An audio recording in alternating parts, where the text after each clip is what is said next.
Assalamualaikum warahmatullahi wabarakatuh. Ingkang kehormatan dumateng Bapak Ramadhan Yuwi SPD MPD minangka mentor orientasi P3K. Ingkang kula hormati Ibu Maria Utami minangka Kepala Sekolah SMP 4 Ambarawa dan rekan-rekanku semuanya peserta orientasi yang saya hormati pula.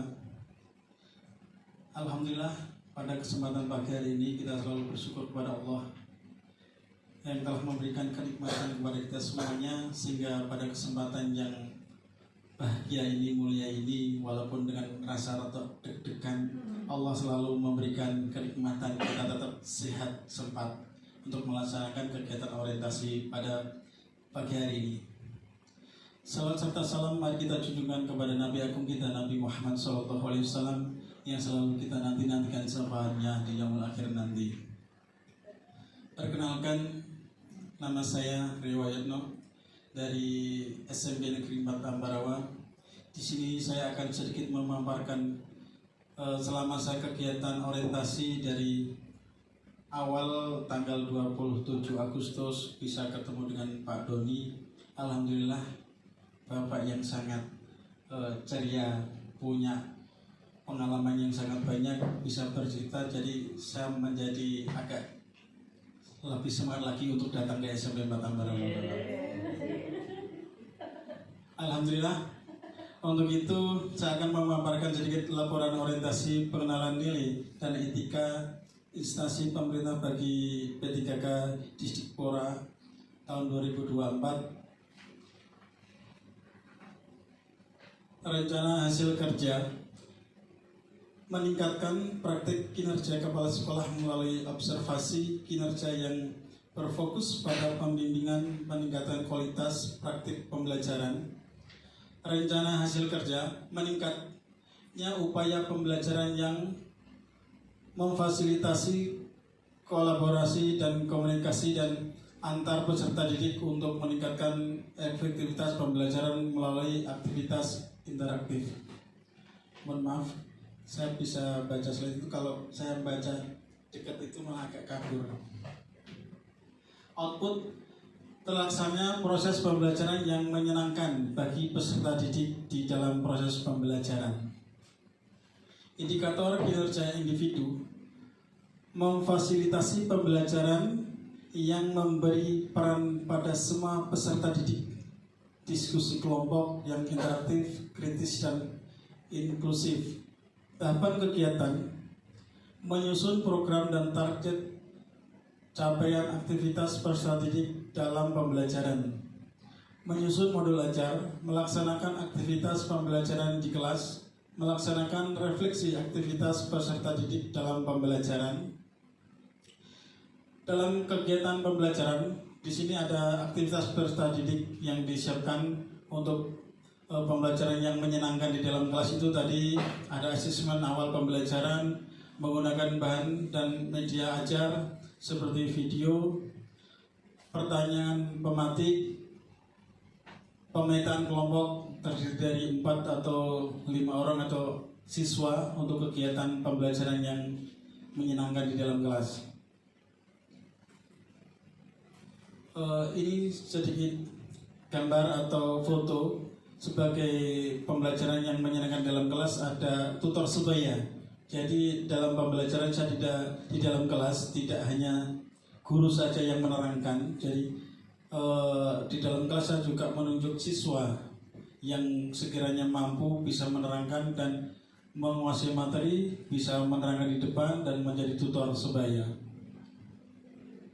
Selanjutnya, saya mau berdiskusi bersama teman sejawat dengan sikap terbuka. Jadi sebelum saya melakukan pembelajaran di dalam kelas itu, saya kadang tanya dengan guru PAI yang ada di sini, Bu Ibu, bagaimana cara belajar dengan anak-anak di sini biar menyenangkan, karena karakternya berbeda-beda.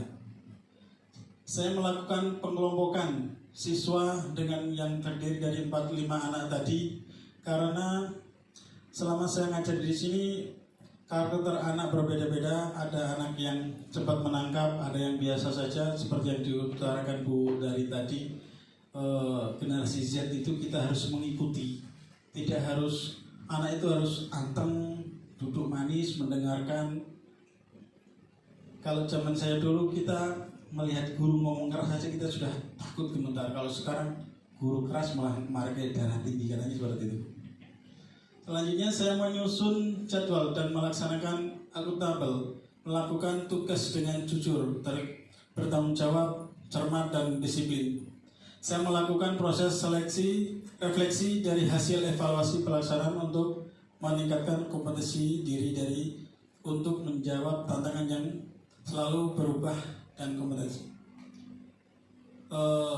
Untuk akhir sedikit penutup dari hasil kebutuhan sekolah akan materi yang harus dikuasai peserta didik, maka dengan aktivitas interaktif ini harapannya peserta didik dapat lebih berpartisipasi aktif dalam pembelajaran. Kegiatan belajar mengajar berlangsung efektif, interaktif, dan menyenangkan sehingga dapat memberikan pengaruh dalam meningkatkan motivasi belajar siswa. Pertanyaan dan diskusi ini sudah ujung akhir. Adakah pertanyaan atau gagasan yang ingin diutarakan sebagai penyemangat saya dalam pembelajaran atau mendidik anak di SMP Negeri Penempatan Ambarawa? Sebelum saya tutup, mungkin ada pertanyaan dari kami berikan kesempatan pada peserta, bapak-bapak atau ibu yang bertanya terkait pembelajaran melalui aktivitas interaktif yang disampaikan oleh Bapak Riwayatno SPDI. Monggo, Pak Yuda, Pak Ihsan atau Bu Sundari. Monggo Bapak Ibu dari peserta Sundari, monggo. orientasi, ada yang bisa ditanyakan?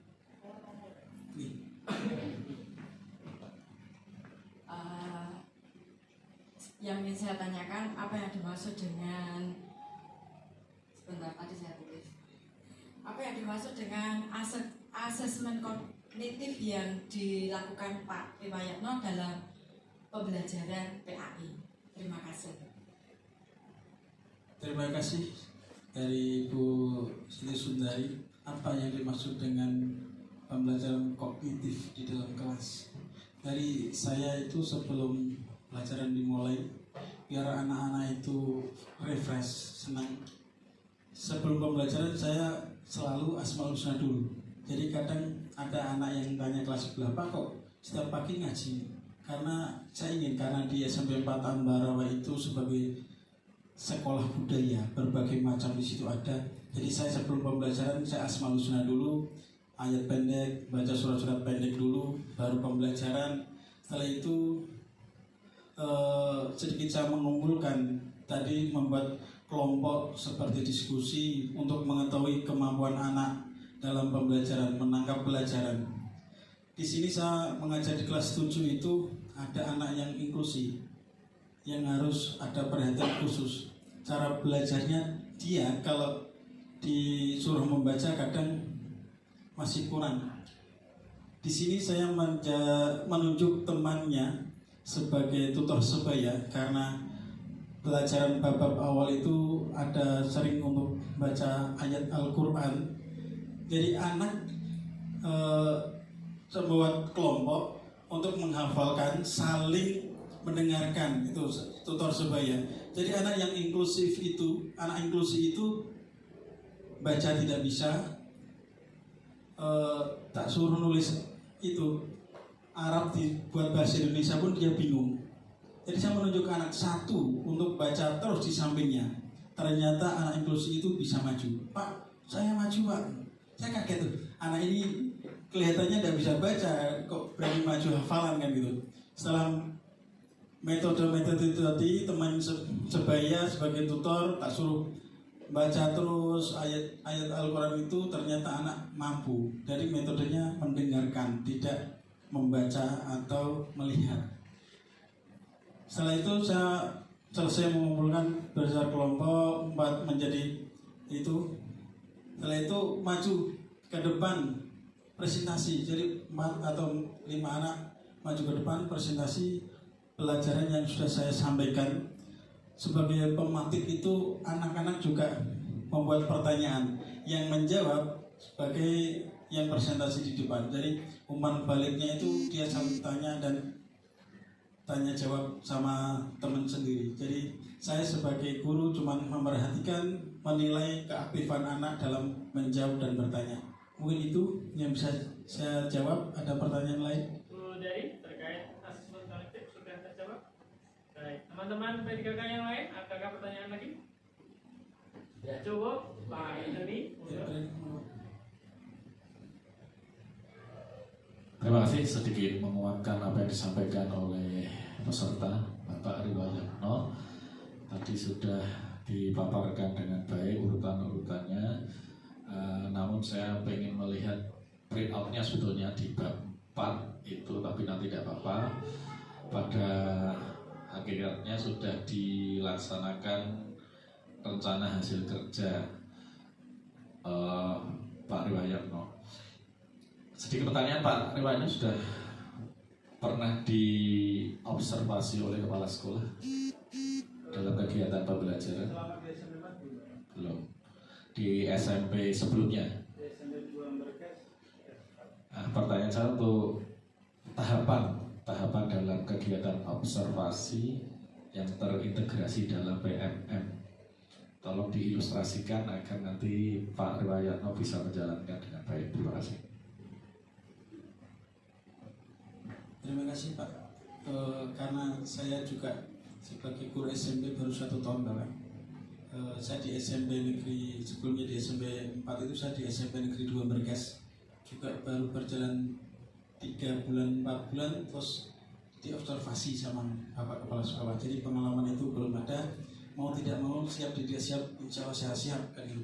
Dengan memberikan materi itu, dengan observasi kepala sekolah saya memberikan materi tentang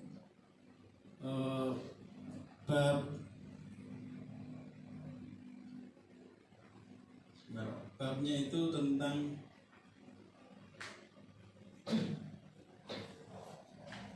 membuat slide video kaitannya dengan di dalam pikiran ada yang mau mengeluarkan Ambil kamus dulu.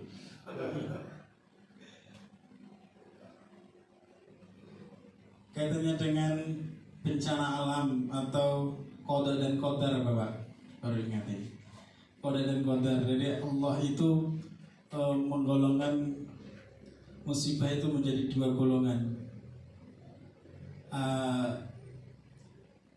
bencana yang ringan dan bencana yang besar. Jadi di situ saya membuat contoh video, saya tampilkan kepada anak-anak sambil nilai Bapak Kepala Sekolah tentang kegiatan dagang jual beli. Jadi di situ anak suruh mencermati pedagang yang jujur dan pedagang yang tidak jujur. Itu termasuk perbuatan yang baik atau yang tidak. Jadi anak di situ pembelajarannya tidak mendengarkan saja, sama kayak video. Ini saya rencana di sini juga pengen membuat video. Kemarin mau pinjam CD katanya sudah dipakai. Jadi saya metodenya cerita di masjid. Jadi pembelajaran setelah di kelas 1 jam, terus 1 jam lagi saya pindah ke masjid untuk melakukan kegiatan-kegiatan biar anak itu tidak bosan. Seperti pas saya diobservasi sama Bapak Kepala Sekolah juga anak-anak aktif. Dengan adanya video itu anak lebih cepat menerima, cepat memahami daripada saya berceramah terus. Mungkin itu Pak. Terima kasih Mas Riwayatno. Tepuk tangan buat Pak Riwayatno yang sudah menyampaikan presentasi tadi.